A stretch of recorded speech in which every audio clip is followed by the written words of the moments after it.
जय हिंद दोस्तों मैं उम्मीद करता हूं कि सारे यूपीएससी कैंडिडेट्स अपनी स्टडीज़ अपनी सेहत का अच्छा ध्यान रख रहे होंगे। साथ ही साथ यूपीएससी प्रिपरेशन के इस प्रोसेस को थॉरोली एंजॉय भी कर रहे होंगे।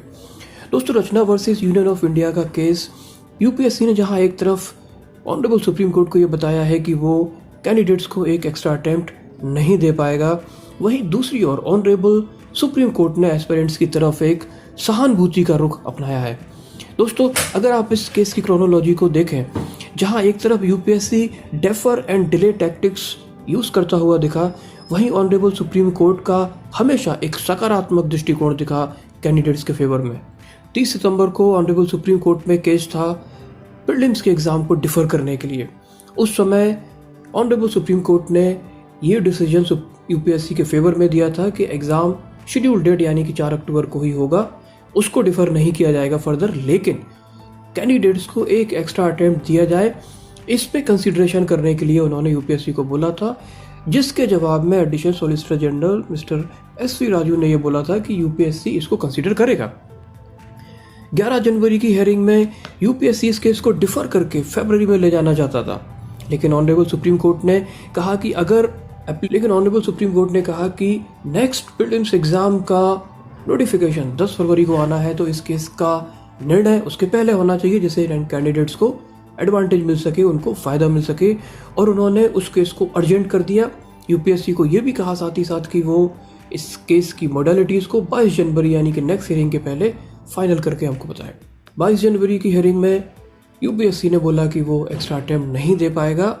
ऑनरेबल सुप्रीम कोर्ट ने एफिडेविट फाइल करने के लिए बोला, और नेक्स्ट हियरिंग यानी कि 25 जनवरी को एफिडेविट उन्होंने बोला कि पिटिशनर को भेज दिया है। ऑनरेबल सुप्रीम कोर्ट ने भी यूपीएससी के डिफर एंड डिले टैक्टिक्स को शायद कुछ हद तक समझा, और उन्होंने इस बार ये आदेश दिया कि जब तक ये केस फाइनल नहीं हो जाता है तब तक नेक्स्ट ईयर के प्रीलिम्स का नोटिफिकेशन इशू नहीं होगा। दोस्तों, ये एक बहुत ही बड़ा पॉजिटिव एस्पेक्ट है जिसको कि हम सभी लोग कंसीडर कर सकते हैं। ऑनरेबल सुप्रीम कोर्ट का कहीं ना कहीं वो कैंडिडेट्स की सफरिंग को बहुत ज़्यादा इंपॉर्टेंस दे रहे हैं जो कोविड-19 के दौरान हुई है।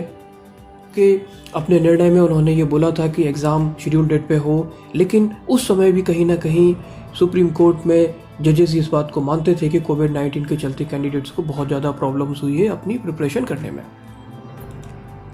दोस्तों, कल इस केस की फिर से हियरिंग है। एक बात तो क्लियर है कि ऑनरेबल सुप्रीम कोर्ट कैंडिडेट्स के फेवर में है।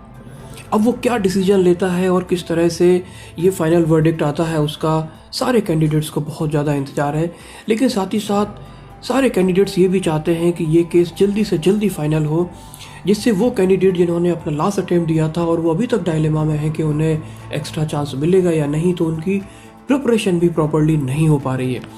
दोस्तों, इसलिए ये बहुत ज़्यादा ज़रूरी हो जाता है कि ये केस जल्दी फाइनल हो, और हम सभी उम्मीद करते हैं कि इस केस का फाइनल रिजल्ट जो कि अब ऑनरेबल सुप्रीम कोर्ट के हाथ में है, वो कैंडिडेट्स के फेवर में आए और उनको एक और एक्स्ट्रा अटेम्प्ट दिया जाए, इससे कि वो सारे कैंडिडेट जो कोविड-19 के चलते अपनी प्रिपरेशन प्रॉपरली नहीं कर पाए, उनको अपने सपनों को पूरा करने का एक और मौका मिलेगा।